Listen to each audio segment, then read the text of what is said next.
Assalamualaikum warahmatullahi wabarakatuh. Alhamdulillahi rabbil alamin. Wassalatu wassalamu ala asyrafil anbiya'i wal mursalin Sayyidina wa maulana nabiyyina Muhammadin wa ala alihi wa sahbihi ajma'in wa ba'du. Bismillahirrahmanirrahim. Qala subhanaka la ilma lana illa ma 'allamtana innaka antal alimul hakim. Shadaqallahu al-'azim. Kita awali dengan membaca basmalah. Bismillahirrahmanirrahim. Hasbunallahu wa ni'mal wakil wa ni'mal maula wa ni'man nasir. Hasbunallahu wa ni'mal wakil wa ni'mal maula wa ni'man nasir.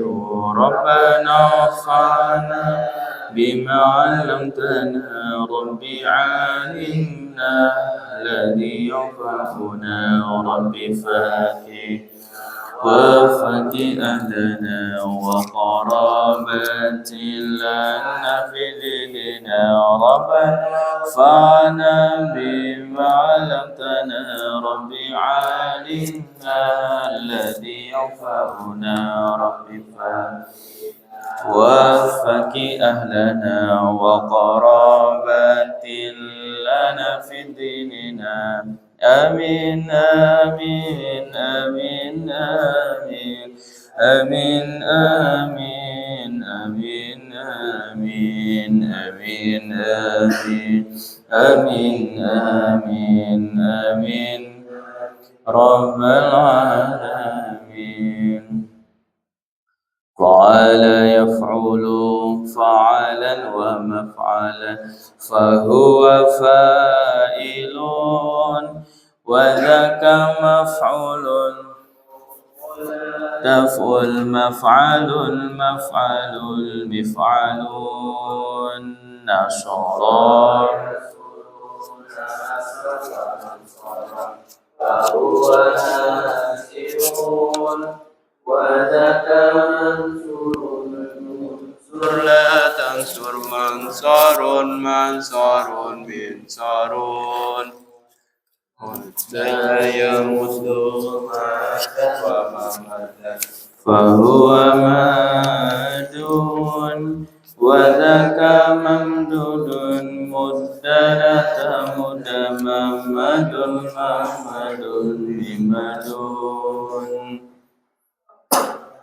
يسول صونا ومصونا فهو صائن وذاك مصن صلة صن مصن مصن ونون قذا يغدو قذا فهو غازي وذاك مغزون صلاة موتا موتا لا يقول أملا ومملا فهو آمن وذاك مامول لا تعمل معمل معمل يعملون فعلا يفعل فعلا ومفعلا فهو فاعل وذاك مفعول لا تقل مفعل مفعل مفعلون يسكن أسرا ومسرا فهو ناسر وذاك منصور لا تزور منصور منصور منصور لا يمد مالا وممدا فهو مهدون وذاك ممدود مدلة ممد ممد ممدون لا يسر صانا ونصرا فهو صادق وذاك منصور لا تسر منصور منصور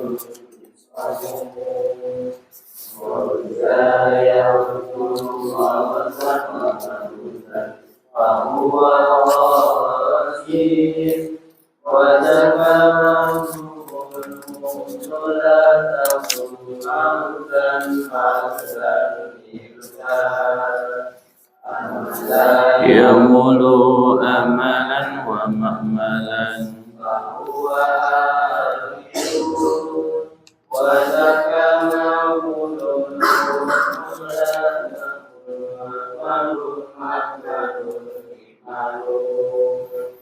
lagi fa'ala yaf'ulu fa'alan wa maf'alan fahuwa fa'ilun wa dhaka maf'ulun uf'ulan taf'ul maf'alun maf'alun mif'alun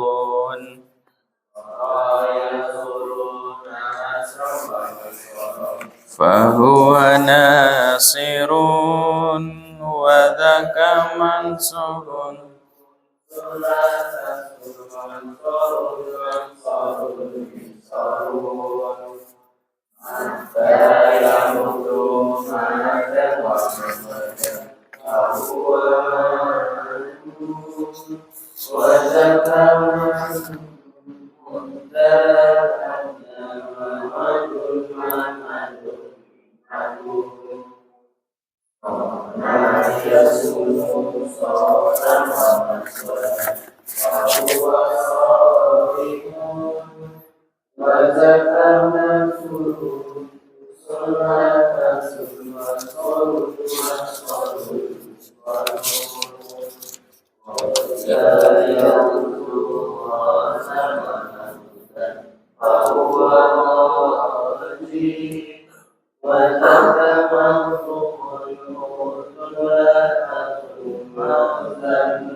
la ya'mulu amalan wa ma'malan fahuwa amilun la ta'mul ma'malun ma'malun mi'malun. Oke, baik. Silakan dibuka jurumiyahnya.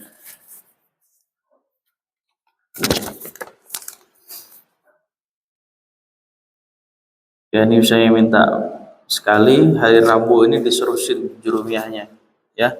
Jangan sampai absen, ya, supaya bisa cepat bahasa Arabnya. Ya, sebelumnya sengaja tuh selama 1 tahun tuh saya biasakan kalian untuk melihat kitab kuning, saya biasakan kalian untuk mengartikan kitab, saya biasakan kalian untuk mengharokati kitab, ya, supaya terbiasa dulu. Nah, sekarang kita baru belajar tentang bagaimana cara mengharokati tiap-tiap huruf-huruf atau tiap-tiap kata yang ada dalam bahasa Arab.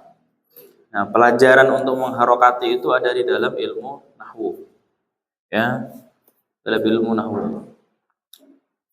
Jadi saya mohon sekali jurumiyah ini untuk diseriusi di tiap hari Rabu, ya, supaya cepat bisa. Baik, silakan dibuka yang pertama, halaman 2.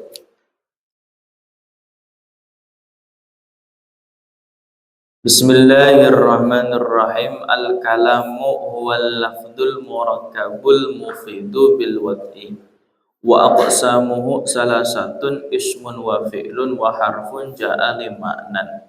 Fal ismu yu'rabu bil khafdi wa tanwini wa dukhulil alifi wal lami wal huruful khafdi wa hiya min wa ila wa an wa ala wa fi wa ruba wal ba'u wal kafu wal lamu wal huruful qasami wa hiya al wawu wal ba'u wa ta'u wal fi'lu yu'rafu bi qad wa sin wa sawfa wa ta'i ta'nisi sakinati wal harfu ma la yasluhu ma'ahu dalilul ismi wala dalilul fi'li.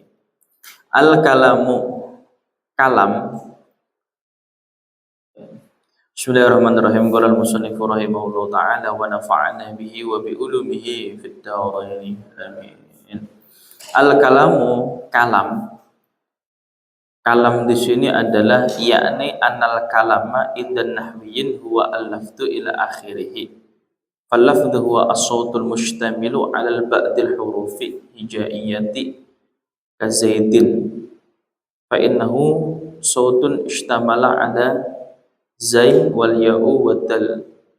Kalau dalam pengertian syarahnya yang disebut dengan kalam di sini maksudnya adalah kalam indan nahwiyin. Kalam menurut ulama ahli nahwu. Ya, jadi kan di situ ada kata al-kalamu kan? Ya. Al-kalamu. Nah, kalam di sini adalah menurut ulama ahli nahwu.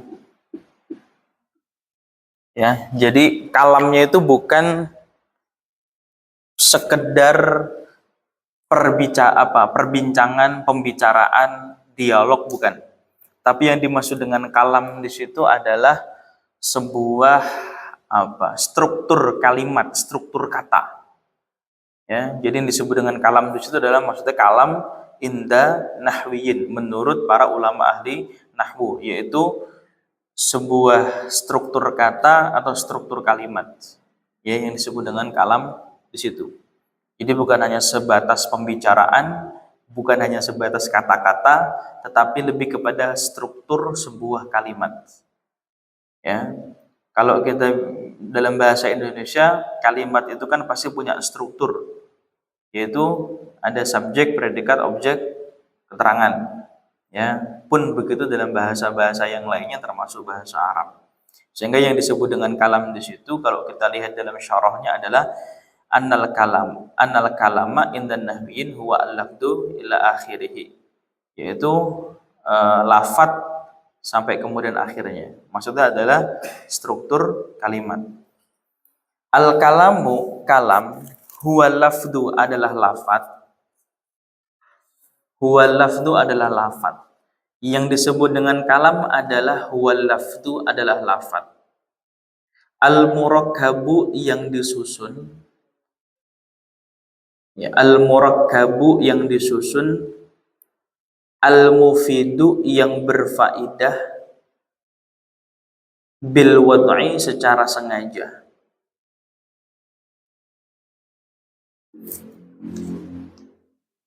Jadi yang disebut dengan al-kalam di situ adalah al-lafdu.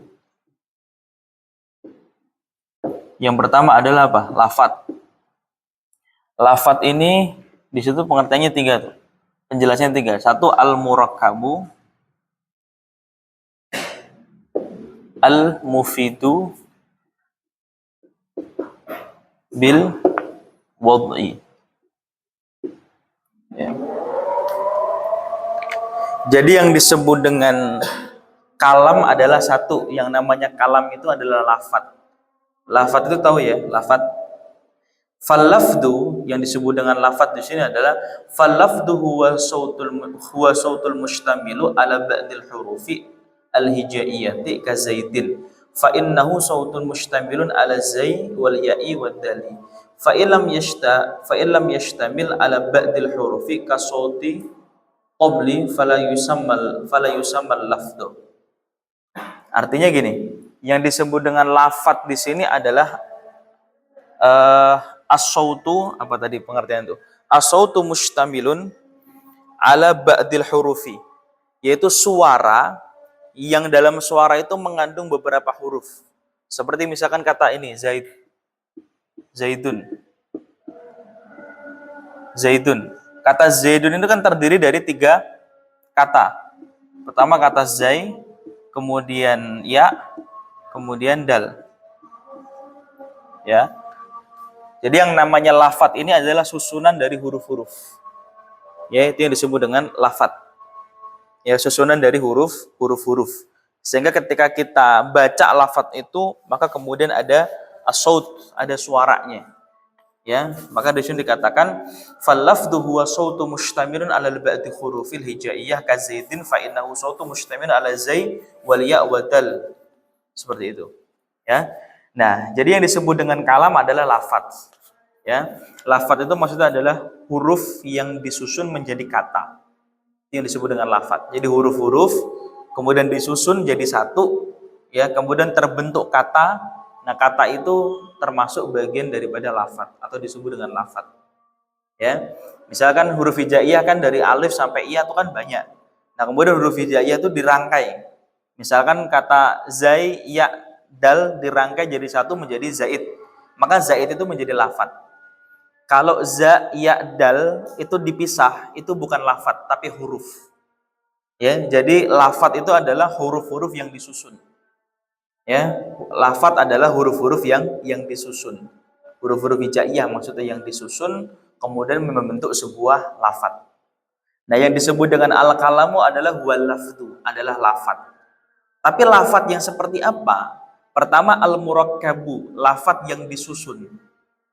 Ya, lafadz yang disusun. Maksudnya lafadz yang disusun apa?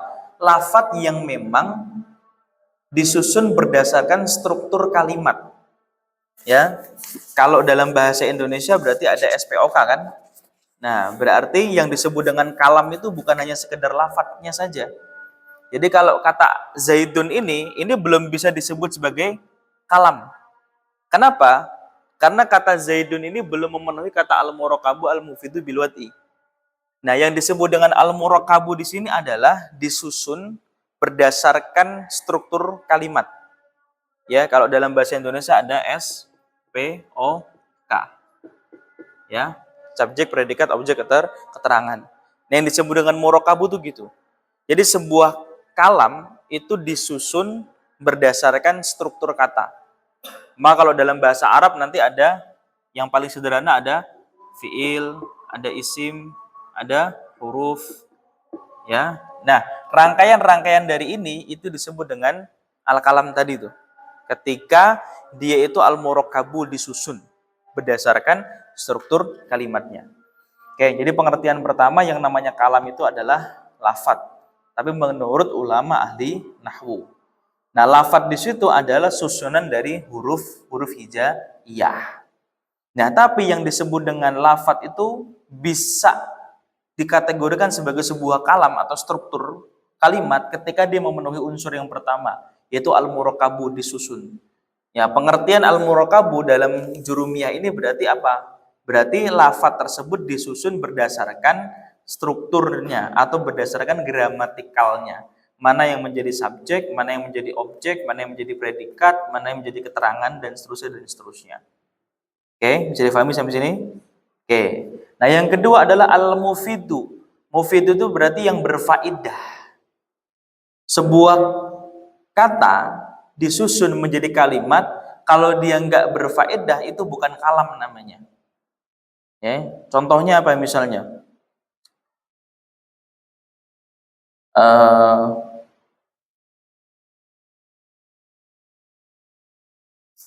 Meja, apa misalnya? Apa? Kalimat yang nggak ada faedahnya, contohnya apa misalnya?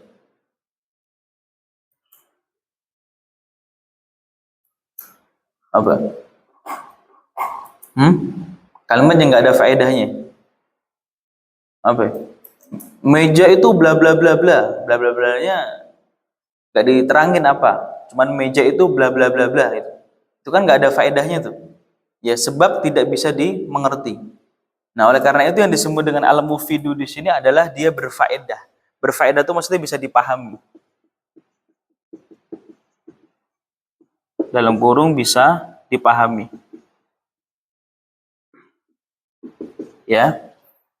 Jadi meskipun sebuah kata disusun berdasarkan tadi itu gramatikalnya, tapi kemudian kalau kata tersebut disusun menjadi sebuah kalimat tapi nggak berfaedah, itu nggak bisa disebut sebagai kalam.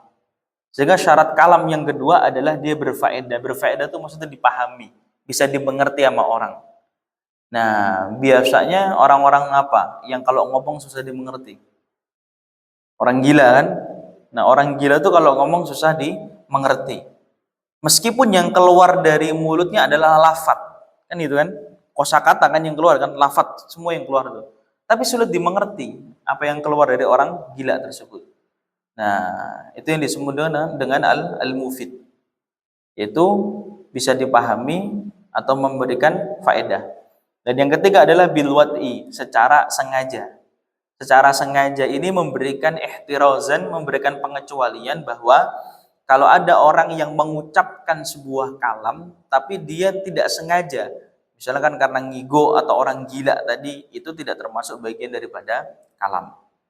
Ya, jadi pengertian sederhana al-kalamu huwa lafdzul murakkabul mufidu bil wa'di di sini adalah kalam adalah lafadz.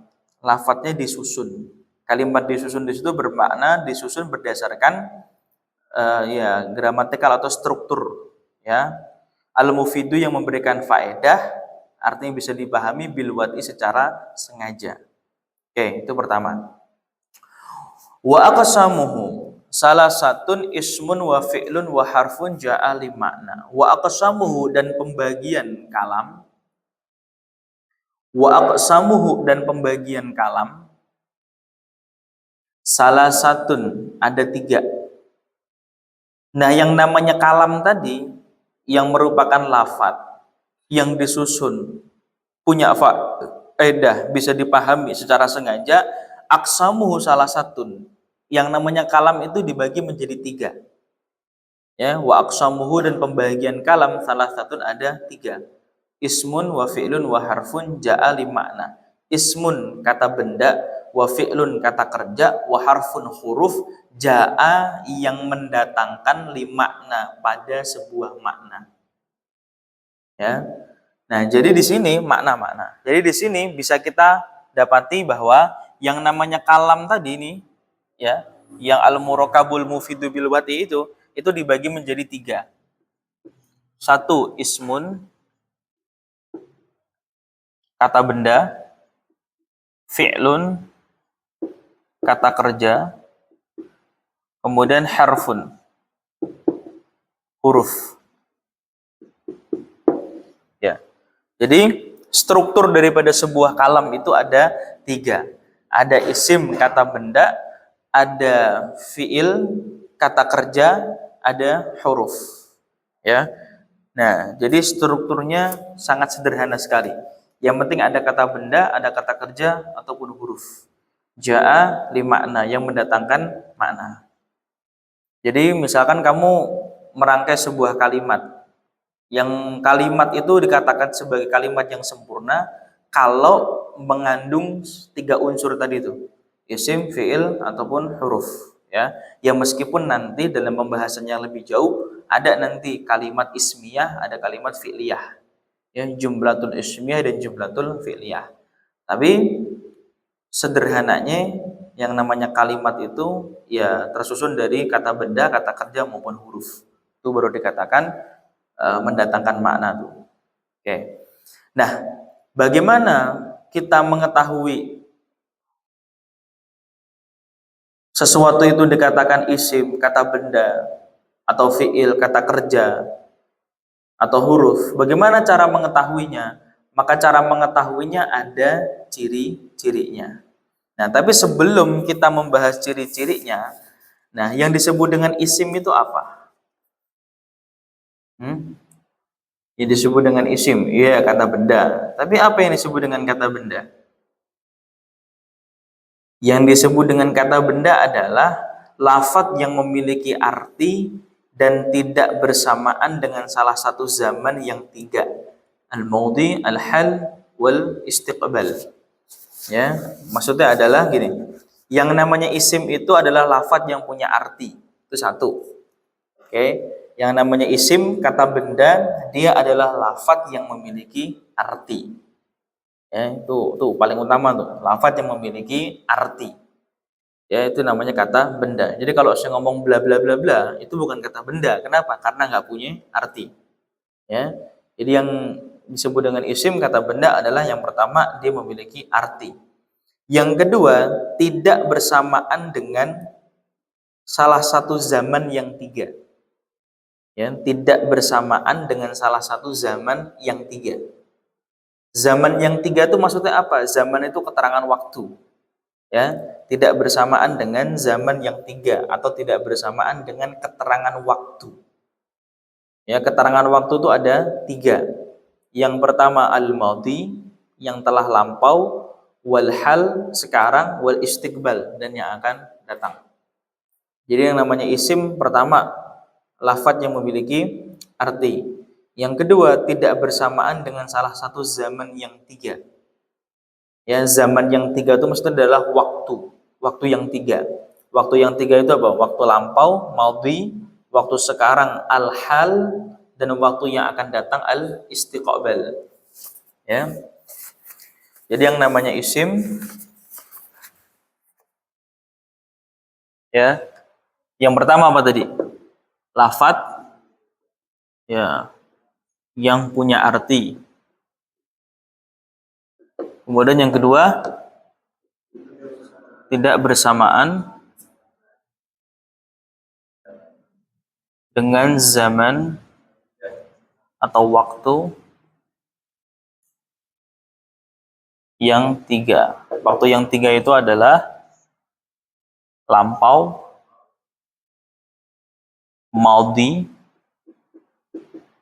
sekarang,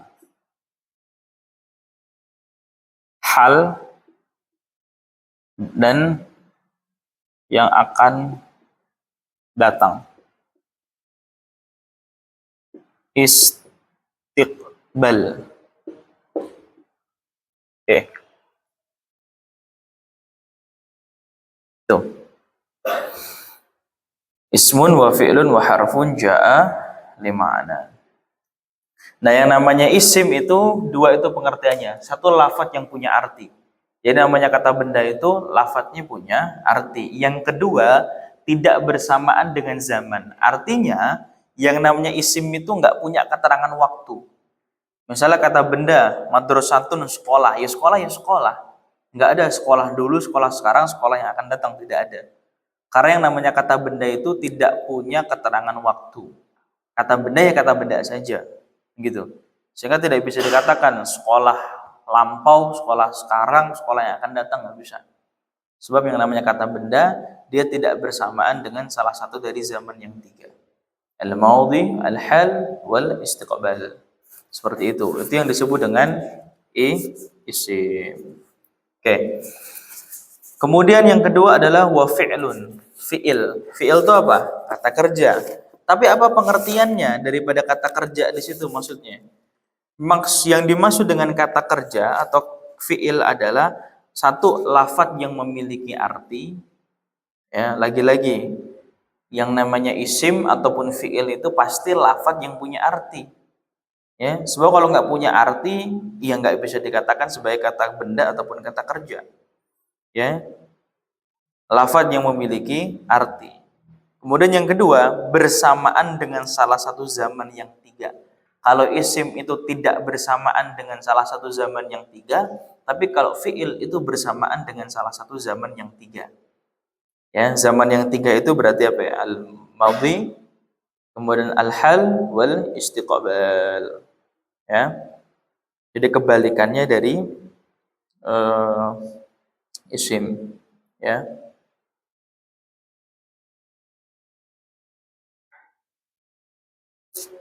Oke. Jadi kalau kalimat isim, satu, lafadz yang punya arti. Yang kedua, tidak bersamaan dengan salah satu zaman yang 3. Kalau kalimatul fi'il, lafadz yang punya arti dan bersamaan dengan zaman yang 3. Maksudnya adalah kalau yang namanya kalimat fi'il itu pasti menunjukkan waktu. Kata kerja itu pasti menunjukkan waktu. Ya, misalkan apa? Yang kita hafalin lah fa'ala. Fa'ala itu kan kata kerja, pasti menunjukkan waktu. Nah, fa'ala itu bisa kita identifikasi waktunya kapan tuh fa'ala itu. Itu bergantung kepada wazannya. Karena fa'ala itu wazannya adalah mudhari, berarti mudhari itu kan kata lampau. Berarti kalau ada kata-kata fa'ala, berarti dia adalah isim madhi, menunjukkan kata lampau. Nah, kalau kita bacanya yaf'ulu, berarti dia fi'il mudhari. Mudhari itu menunjukkan sekarang atau yang akan datang, kan gitu. Nah, itu yang disebut dengan fi'il, bahwa fi'il itu pasti bersamaan dengan salah satu zaman yang 3. Ya, intinya yang namanya kata kerja itu pasti mengandung keterangan waktu. Ya. Kalau kata benda tidak mengandung keterangan waktu. Ya. Nah, keterangan waktu di dalam fi'il itu bisa diidentifikasi bergantung kepada wazannya. Kalau fa'ala ia berarti maudhi, kalau yaf'ulu berarti mudhari, kan gitu. Ya, itu seperti itu. Itu bedanya antara isim dan juga fi'il. Ya. Baik. Kalau huruf apa? Huruf adalah lafadz yang tidak dapat berdiri sendiri. Ya, yang disebut dengan huruf adalah lafaz yang tidak dapat berdiri sendiri. Ya. Tidak dapat berdiri sendiri itu maksudnya apa? Tidak dapat berdiri sendiri itu maksudnya adalah yang namanya lafadz itu pasti selalu bersanding dengan fiil ataupun isim. Ya, yang namanya huruf pasti bersanding dengan isim maupun fiil. Kenapa? Karena dia lafadz yang nggak bisa berdiri sendiri. Contoh huruf apa? Huruf jar misalnya. Fi. Fi artinya apa? Di dalam. Di dalam itu akan bermakna ketika dia bersanding kan dengan fiil maupun isim kan gitu kan? Lah ya. Kalau fi doang di dalam, maksudnya apa di dalam? Ini tuh. Tapi ketika dia bersanding dengan isim misalnya, masjid misalnya, fil masjid, di dalam masjid. Nah, dia kan jadi bermakna tuh, ya.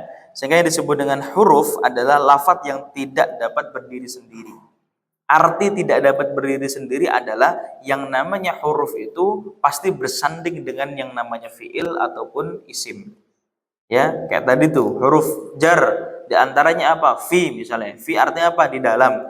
Di dalam kalau nggak bersanding dengan isim ataupun fiil nggak akan kita tahu juga tuh maknanya apa maksudnya di dalam nih. Tapi begitu dia bersanding dengan isim misalnya fil masjid, berarti kita tahu bahwa oh maknanya di dalam masjid. Itu yang disebut dengan huruf. Ya.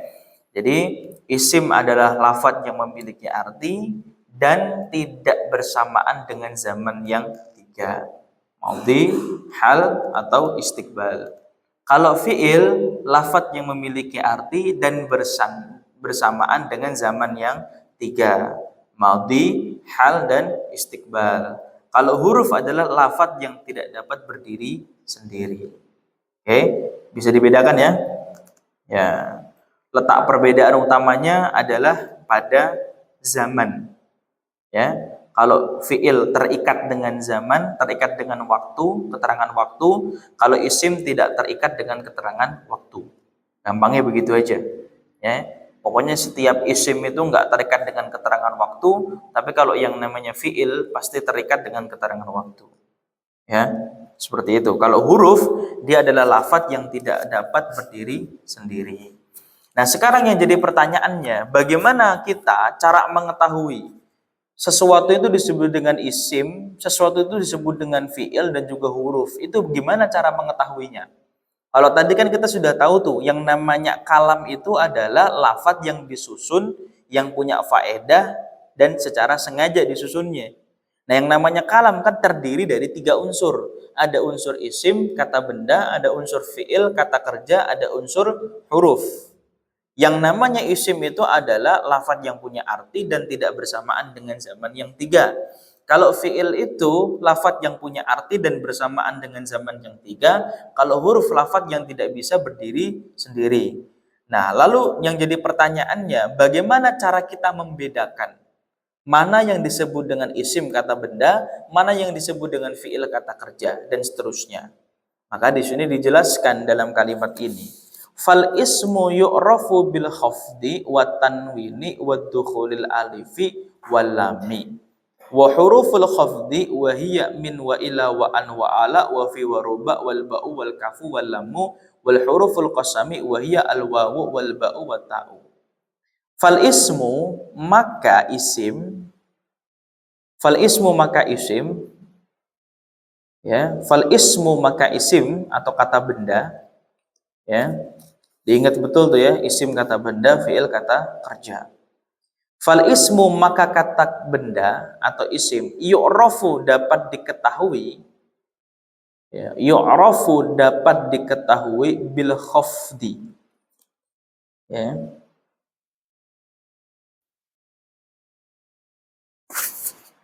Dapat diketahui bil khafdi. Nah, bil khafdi di sini ini maknanya bisa dua nih.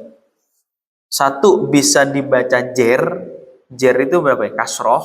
Atau yang kedua bisa dimasuki huruf jer. Ya. Gini.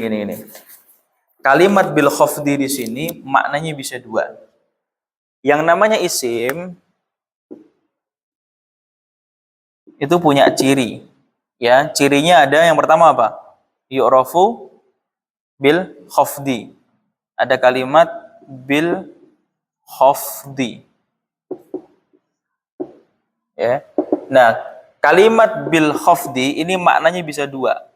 Satu, bisa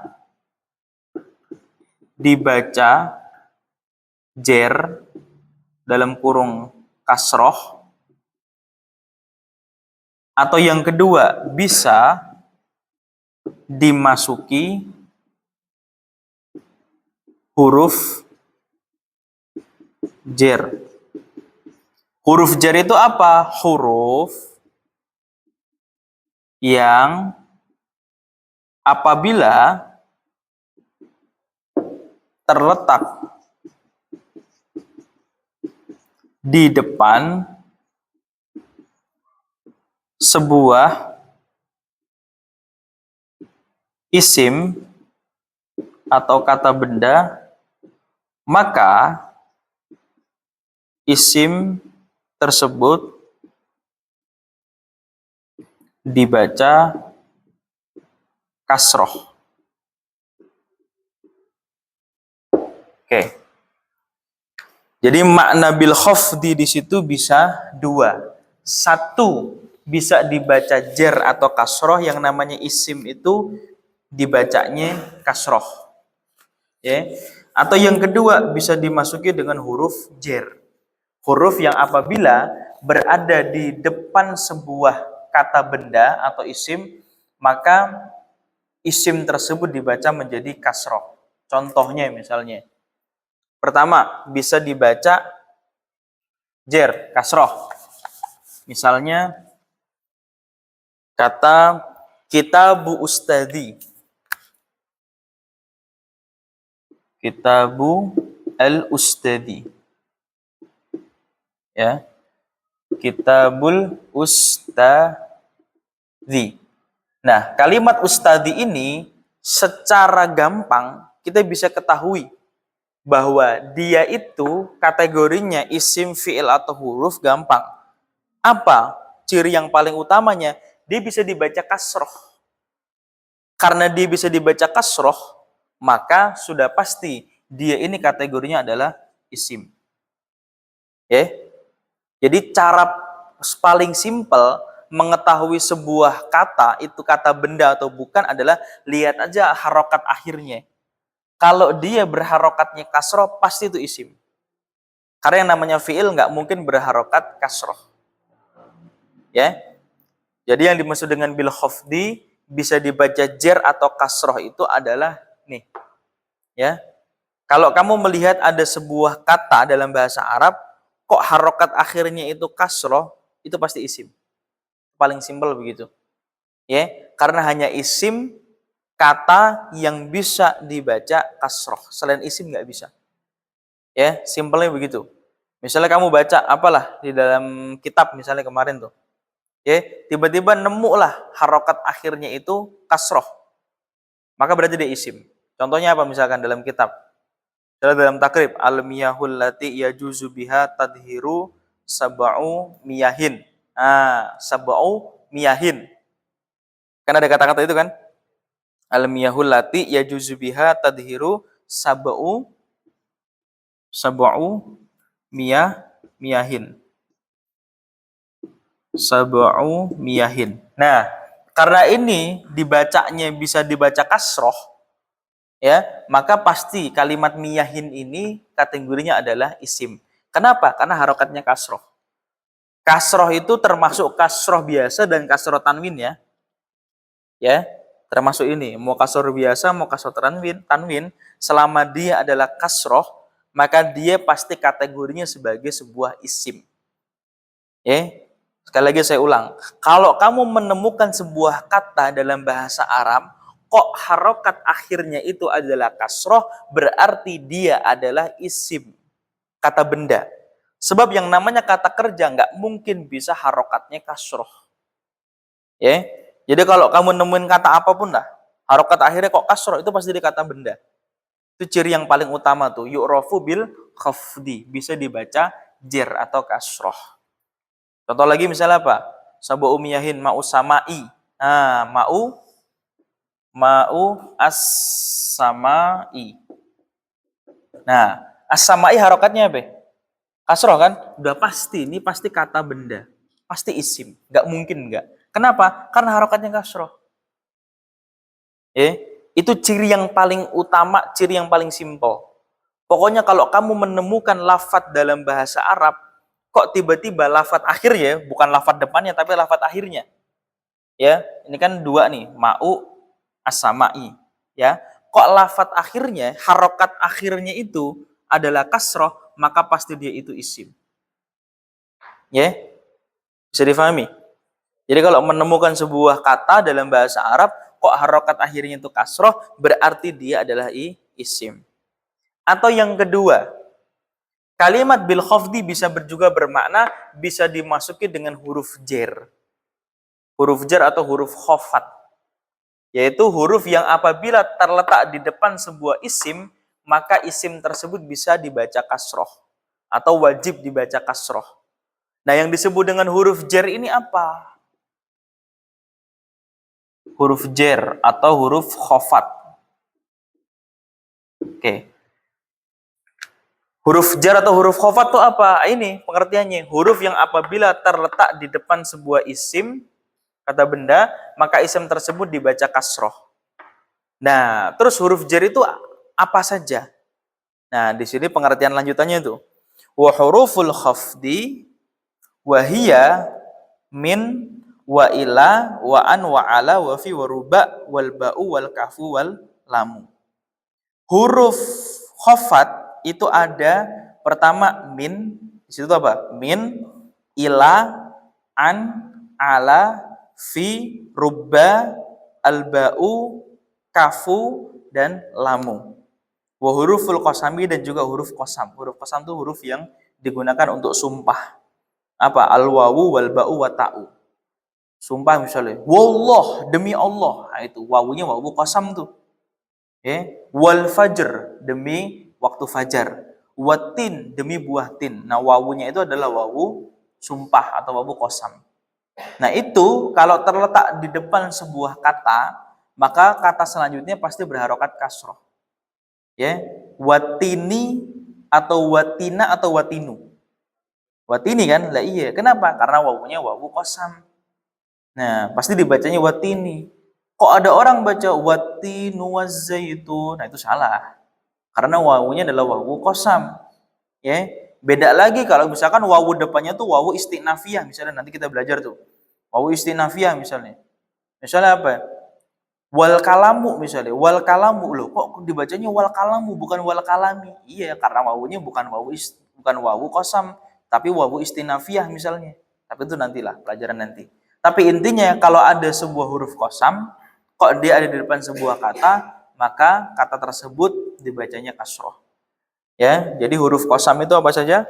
Huruf jer apa saja di situ? Min, terus ila, an, ala, fi, rubba, ba, kaf, terus lam, dan huruf qasam. Huruf qasam itu ada berapa? 3. Wawu, ba, dan ta. Oke. Nah, huruf-huruf ini ya, itu disebut dengan huruf jer atau huruf khafat. Apa itu huruf jer? Apa itu huruf khafat? Huruf yang apabila terletak di depan sebuah isim, maka isim tersebut dibaca kasroh. Contoh misalnya, kita ambil salah satu saja yang paling gampang, min misalnya. Min. Oke, min. Min artinya apa? Dari. Ya, min dari, ila kepada, an dari, ala di atas, fi di dalam, rubba ini artinya terkadang, ba itu ya bisa apa? Dengan, kalau ba kosam ya berarti dia demi, ya. Kemudian ka ini seperti, la juga seperti. Ya. Oke. Perlu diartikan nggak? Perlu. Itu pokoknya mau kosam. Tapi belakangnya iya, ada alif layinah itu. Ya, itu berarti gini, i'rab itu kan terdiri dari dua. Ada i'rab secara hakiki, ada i'rab secara takdiri. Hakiki itu berarti gini, misalnya gini. Wal fajri, wal fajri. Nah, ini namanya i'rab secara hakiki. Hakiki itu maksudnya apa? Ada tanda i'rabnya. Ya, tapi kalau kalimat wadduha kan gitu. Kenapa dibacanya wadduha bukan wadduhi? Karena ada alif layinah di sini. Ya. Nah, tetapi secara i'rab dia adalah majrur. Tapi kategorinya bukan i'rab yang hakiki, tapi takdiri. Takdiri itu maksudnya apa? Dikira-kira saja. Nah, karena depannya adalah wawu qasam, maka sudah pasti dia akan memajrurkan kata setelahnya. Cuman karena kalimat di belakangnya ada alif layinah, nggak mungkin dibaca waduhi. Pasti waduha. Gitu ya. Jadi i'rab itu nanti ada i'rab yang secara hakiki, ada i'rab secara takdiri. Gitu. Tapi itu nantilah, terlalu jauh ya. Biar nggak pusing, ini dulu dah. Kenapa kamu bengong? Pusing? Hah? Ngantuk? Ngantukan mulu kamu. Ya. Oke, saya artikan. Min ini dari ila ke, an dari, ala di atas, fi di dalam, ruba terkadang, ba dengan, ka dan la seperti, kosam, wawu, ba, ta artinya sama-sama demi. Oke, itu artinya. Nah, kalau kata-kata tersebut, apa huruf-huruf tersebut tiba-tiba ada di depan sebuah isim. Misalnya, kita punya kata apa? Asyuk. Jangan asyuk dah. Yang gampang dulu aja. Al-masjid misalnya. Al-masjid. Ya, al-masjid. Ya. Nah, masjid ini apa? Isim fi'il huruf. Isim kan? Sudah pasti isim. Karena nanti ada ciri keduanya tuh, bisa dimasukin alif lam. Nah, ketika sebuah isim ini di depan sebuah isim diawali dengan kata ini, dengan huruf jer atau huruf khofat, maka sudah pasti harokat akhirnya pasti akan kasroh. Nggak mungkin enggak.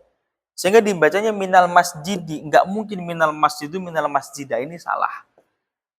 Ya, sederhananya begitu. Pokoknya kalau huruf jer atau huruf khofat ini masuk di dalam apa? Mendahului sebuah isim, kata benda, pasti yang namanya kata benda itu dibacanya kasroh. Nggak mungkin enggak. Ya. Nah, ini berarti mendasar sekali nih.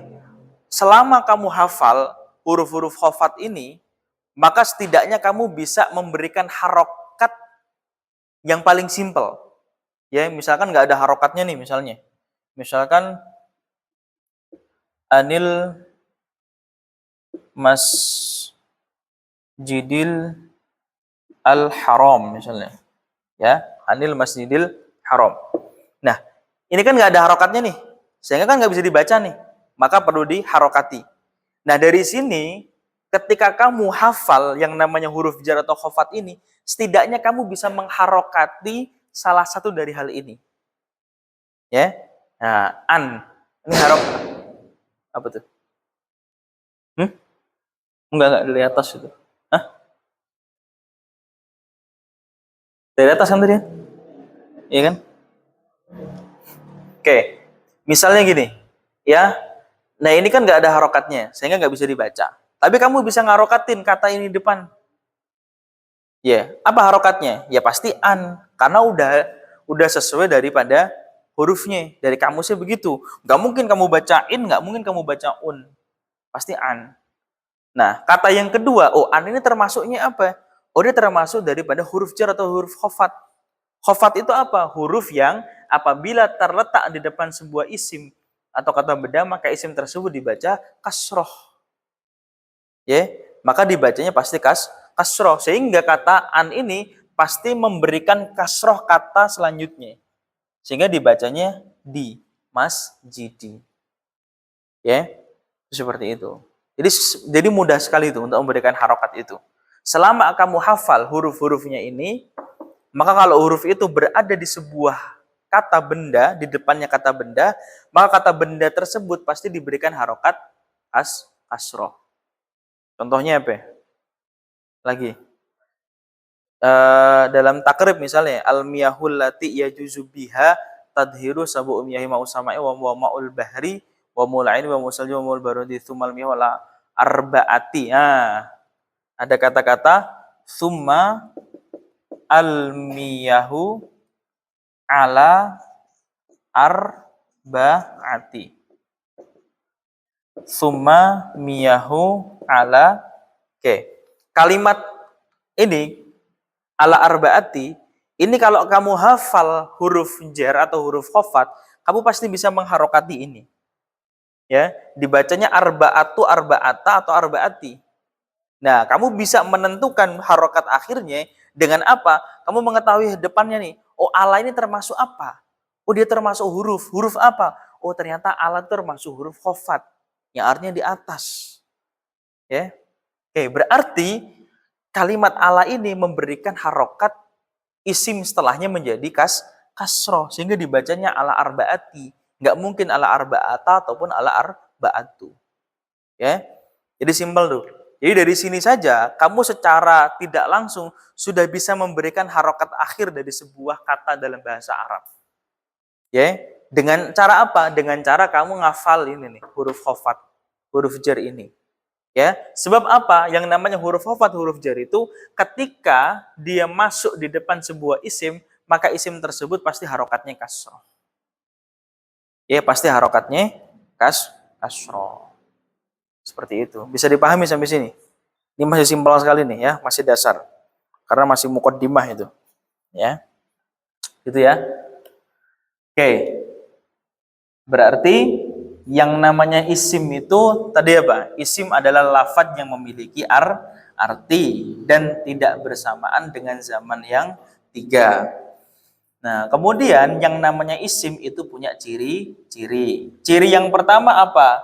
Yu'rafu bil khafdi.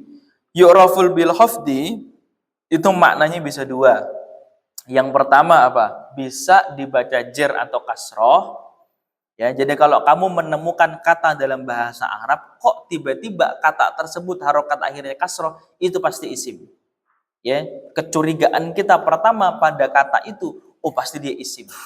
Karena harokatnya kasroh. Misalnya di sini apa ya? Kalimat bil wad'i.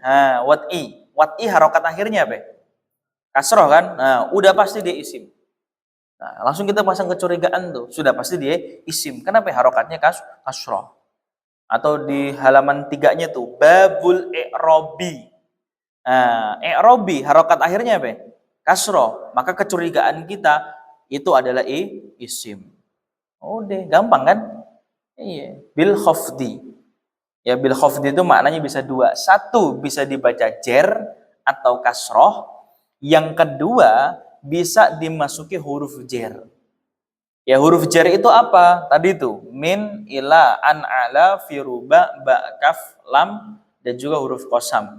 Yaitu ba, wawu, dan ta.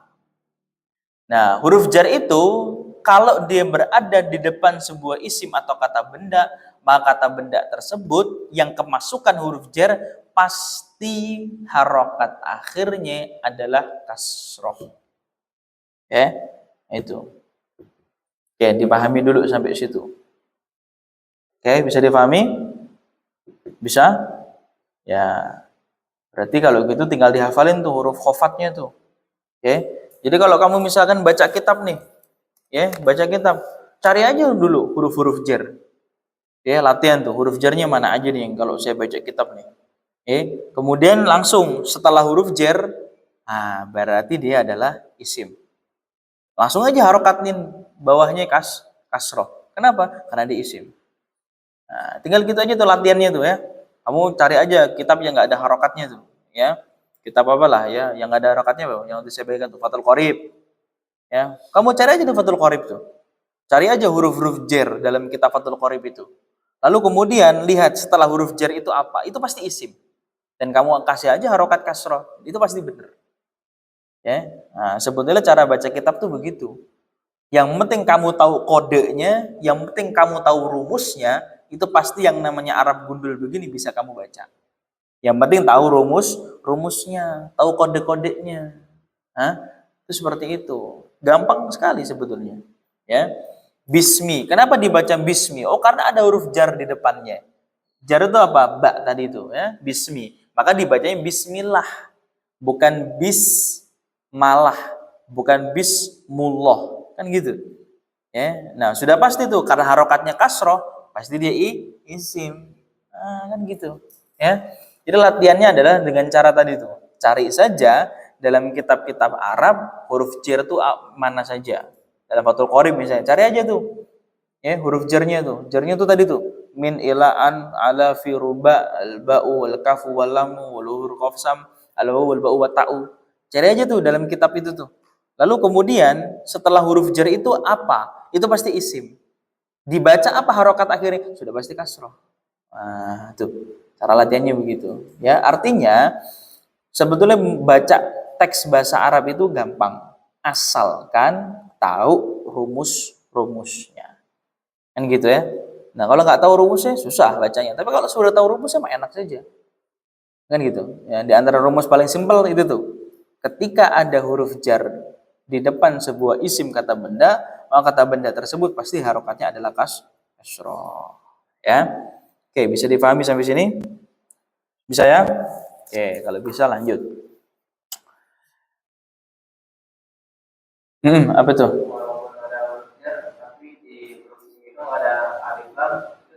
Tetap dibaca kasroh, betul. Sama contohnya kayak ini tadi tuh, ya. Nah, ala arbaatin, ya kan nggak ada tuh alal arbaatin. Ini kan dibacanya arbaatin ya, bukan al arbaatin kan. Jadi meskipun tidak ada alif lam itu alif sama lam, ya. Misalnya kan gini, kata masjid, ya masjidu. Kata masjid, ya, ini kan kalau dimasukin alif lam menjadi masjidu. Misalnya tadi itu arba'ah. Kalau dimasukin alif lam menjadi arba'ah. Itu. Nah, meskipun tidak dimasukin alif lam, ya, tapi kalau di depannya itu ada huruf jar, itu pasti isim. Ya. Itu pasti isim. Maka tadi pengertian saya ketika memaknai bil khafdi itu dua tuh pengertiannya tuh. Tidak hanya bisa dibaca kasroh, tetapi juga bisa dimasuki huruf jar. Bisa dimasuki itu maksudnya apa? Di depan sebuah kata itu ada huruf jarnya. Ya, yang namanya fiil nggak mungkin dimasukin huruf jar. Misalnya apa? Kata fiil misalnya fa'ala. Di depannya ba misalnya. Ba fa'ala, nggak mungkin bisa. Oh berarti kalau gitu dibacanya fa'ali, ba fa'ali atau bi fa'ali, nggak mungkin.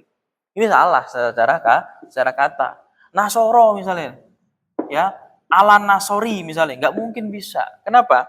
Karena yang namanya huruf jar pasti kata selanjutnya adalah isim, nggak mungkin fiil. Meskipun isimnya itu tanpa alif lam, iya. Kenapa? Karena jar itu sendiri ketika berada di depan sebuah kata itu sudah menjadi ciri isim. Ya, seperti itu. Bisa difahami? Bisa ya? Oke. Pokoknya simpelnya seperti itu.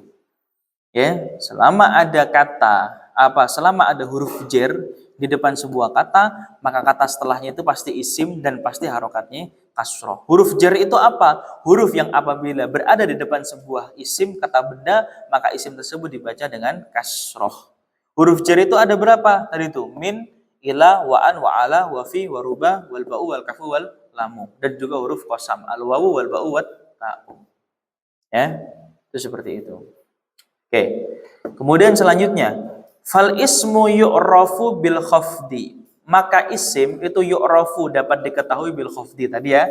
Yu'rafu bil khafdi maknanya dua. Satu bisa dibaca jer, bisa dibaca kasroh, atau yang kedua bisa dimasuki dengan huruf jer, yaitu huruf yang apabila berada di depan sebuah isim kata benda, maka kata benda atau isim tersebut dibaca kasroh. Contohnya tadi tuh fil masjidi, fil madrasati, ya, dan seterusnya dan seterusnya. Kemudian yang kedua, wat tanwini, bisa diketahui dengan tanwin. Tanwin tuh ada berapa? Ada tiga. Ada fathah tanwin, kasroh tanwin, dan juga domah tanwin. Ya. Yang pertama bisa diketahui dari khofat bil khofdi. Yang kedua watanwini. Yang namanya isim itu punya ciri. Dia itu bisa diharokatin tanwin. Ya. Bil khofdi ini satu. Yang kedua watanwin. Tanwini. Ya. Dalam kurung bisa diharakati tanwin. Tanwin itu ada tiga. Ya. Fathah tanwin, an, kasroh tanwin, in, domah tanwin, un, an, in, un. Itu mendasar sekali tuh kalau kamu belajar Iqra tuh ya. Oke. Jadi kalau kamu menemukan sebuah kata dalam bahasa Arab kok harokat akhirnya tanwin, sudah pasti isim. Ya. Misalnya apa? Dalam yang sudah kita pelajari kemarin. Pokoknya setiap kata yang di belakangnya bisa dibaca tanwin itu pasti adalah isim. Ya, dalam Quran misalnya apa? Apa? Dalam Quran, harokat tanwin apa? Alif lam mim dzalikal kitabu la raiba fi. Hudan. Nah, kalimat hudan tuh ya. Oke. Alif lam mim dzalikal kitabu la raiba fihi hudan. Nah, hudannya dibaca apa? Tanwin kan itu kan? Hudan kan? Bacaannya begini tulisannya itu. Hudan. Nah, hudan kena harokat tanwin. Udah pasti hudan itu isim. Nggak mungkin enggak. Ya, karena ada harokatnya tanwin. Maka ciri isim yang kedua adalah dia bisa diharokatin tanwin. Entah itu fathah tanwin, kasrah tanwin, atau domah tanwin. Hudan lil muttaqin. Terus alladzina yu'minuna bil ghaibi. Nah, ada kalimat bil ghaibi. Ba-nya huruf jar. Maka sudah pasti kata selanjutnya pasti isim sehingga dibacanya kasroh bil ghaibi, bukan alladzina yu'minuna bil ghaibu. Itu pasti salah.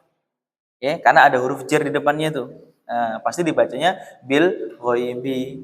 Terus wa yuqimuna sholata wa mimma razaqnahum yunfikun. Terus walladzina bima unzila ilaika wa ma unzila min qablik wa bil akhirati. Nah, ada kalimat wa bil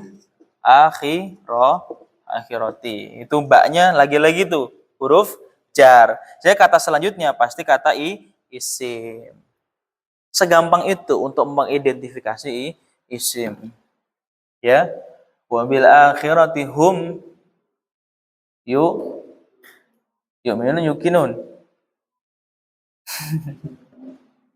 Ulaika ala hudam mir rabbihim wa ulaika humul muflihun. Terus innal ladzina kafaru sawaun. Nah, sawaun kan ada kata-kata sawaun. Nah, sawaun ini harokatnya apa ya? Domah tanwin. Sudah pasti dia isim, nggak mungkin fiil. Nah, semudah itu untuk mengidentifikasi ya, mana yang termasuk bagian isim maupun mana yang termasuk bagian daripada fiil. Innal ladzina kafaru sawaun 'alaihim a'andartahum am lam tunzirhum la minun. Terus khatamallahu ala qulubihim wa ala sam'ihim wa ala absarihim ghishawatun. Nah, ghishawatun. Kata ghishawatun karena harokat akhirnya adalah dhammah tanwin, sudah pasti dia bagian daripada isim. Semudah itu untuk mengetahui isim. Jadi yang namanya isim itu yu'rafu bil khafdi, bisa diketahui dengan kata khafat. Khafat itu bisa bermakna dua di situ, bisa dibaca jer, kasroh, atau bisa dimasuki huruf jer. Huruf jer itu apa? Tadi itu apa? Min, ila, an, ala, firuba, ba'u, wal kafu, wal lamu, dan juga huruf wasam, al wawu, wal ba'u, wat ta'u. Kalau ada huruf jar itu masuk di depan, maka kata setelahnya pasti isim dan pasti dibaca kasroh. Ya, itu ciri yang pertama. Ciri yang kedua adalah wat tanwini, diharokati tanwin atau bisa diberikan harokat tanwin tadi tuh. Pokoknya setiap kamu ketemu dalam teks Arab kok ada sebuah kata dia harokatnya adalah tanwin, entah itu an, entah itu in, entah itu un, pasti dia adalah isim. Tidak mungkin tidak. Ya, itu ciri yang kedua. Bisa difahami? Ya, tanwin itu ada 3 ya, fathah tanwin, kasrah tanwin, dhammah tanwin. Selama tanwin itu menjadi harokat dari sebuah kata, maka pasti kata tersebut kategorinya adalah isim. Enggak mungkin enggak. Oke, bisa dimengerti? Oke. Yang ketiga, waddukhulil alifi wal lami. Ya, bisa kemasukan alif dan lam. Tadi yang sudah saya jelaskan tuh. Ya. Yang namanya isim itu bisa dimasukin alif dan lam. Ketiga, waddukhuli alifi wal lami. Alif lam itu maksudnya ini nih ya. Alif dan lam. Alif lam itu kalau masuk ke sebuah kata, maka kata tadi di depannya ditambahin jadi al. Misalnya madrasah. Ya, dimasukin alif lam menjadi al madrasah. Terus apa lagi? Masjid. Dimasukin alif lam menjadi al masjidu. Apalagi misalnya kursiyun. Dimasukin alif lam menjadi al kursiyu. Maktabu. Dia kasih depannya al jadi al maktabu. Dan seterusnya dan seterusnya. Ya. Jadi kalau kamu menemukan sebuah kata kok di depannya ada kata-kata al, pasti dia isim. Misalnya Al-Fatihah.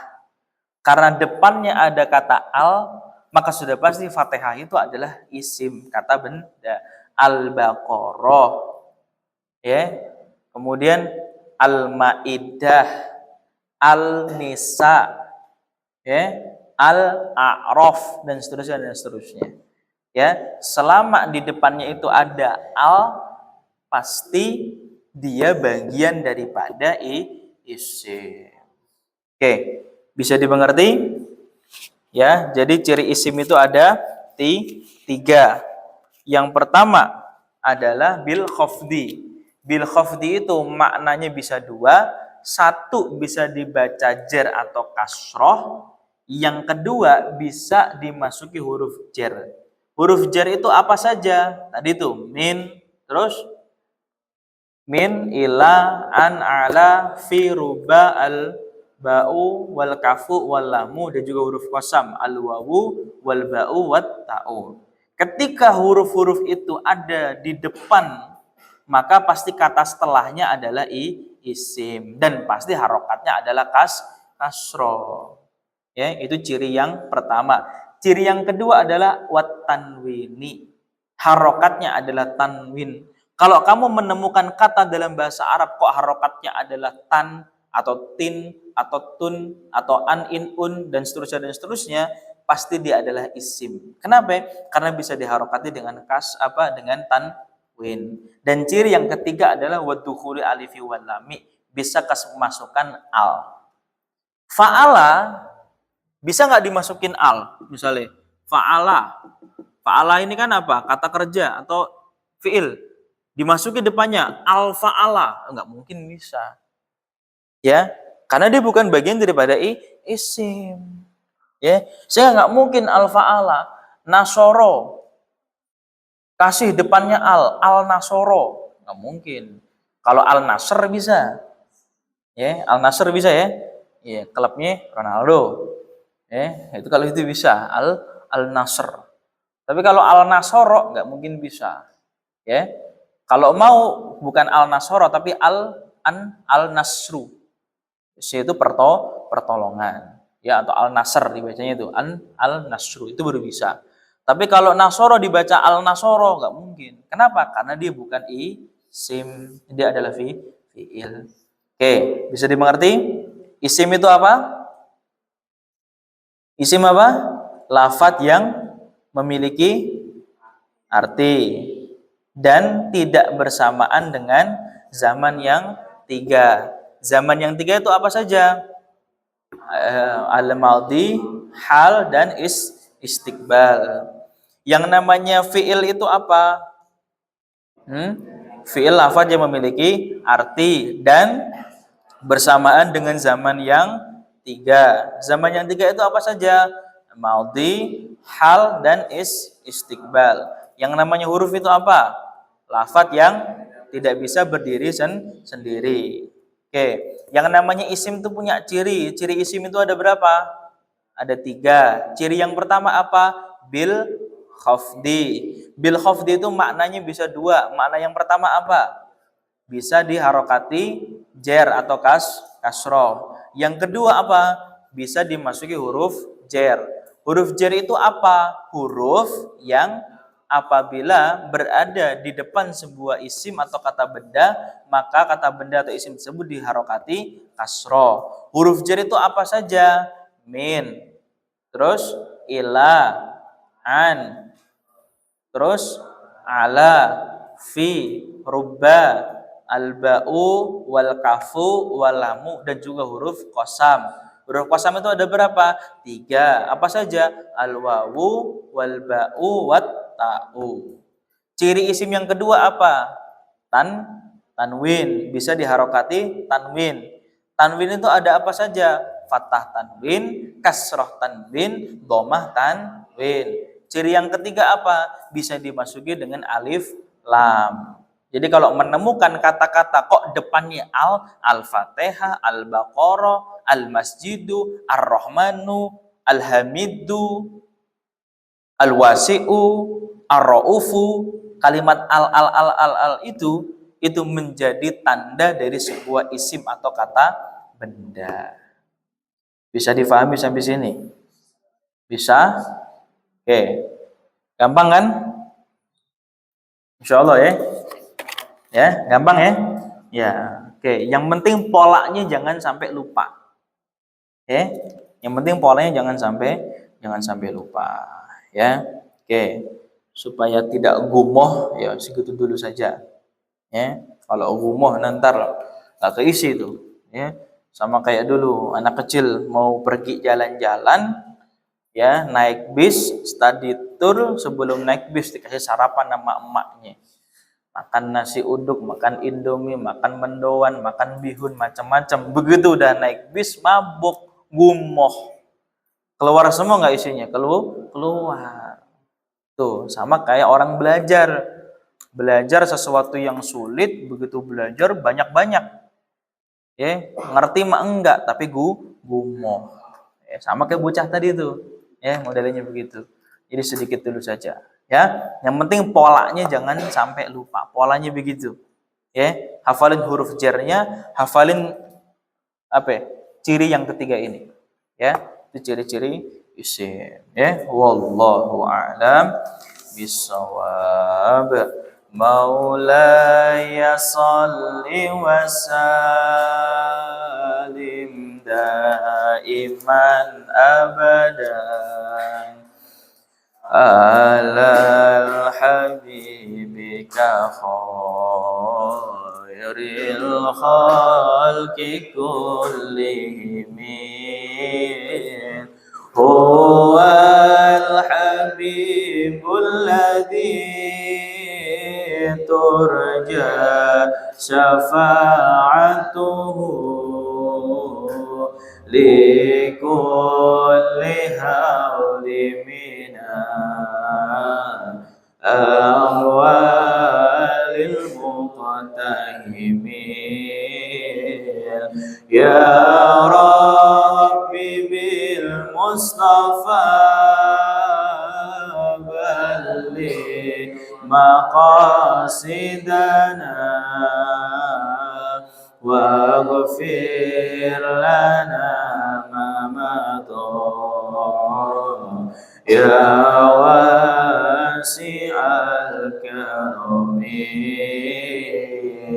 يا ربي بالمصطفى بلغ مقاصدنا واغفر لنا ما مضى يا واسع الكرم يا ربي بالمصطفى بلغ مقاصدنا واغفر لنا ما مضى يا واسع الكرم سبحان ربك رب العزة أما يصفون والسلام على المرسلين والحمد لله رب العالمين. Assalamualaikum warahmatullahi wabarakatuh.